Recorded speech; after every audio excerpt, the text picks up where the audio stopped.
Climate ఎంత బాగుంది. Ice cream తినడానికి వెళ్దామా? ఐస్ క్రీమ్ తినడానికి వెళ్దాం కానీ నా దగ్గర డబ్బులు లేవే. ఎక్కడికి వెళ్దామన్నా డబ్బులు లేవు డబ్బులు లేవు డబ్బులు లేవు అంటావు ఏంటి?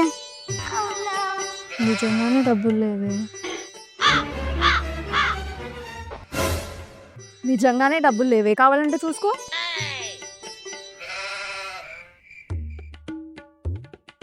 అయ్యో నిజంగానే డబ్బులు లేవు. అది పాపం చెప్తుంటే నేనే నమ్మలేదు. ఆగు.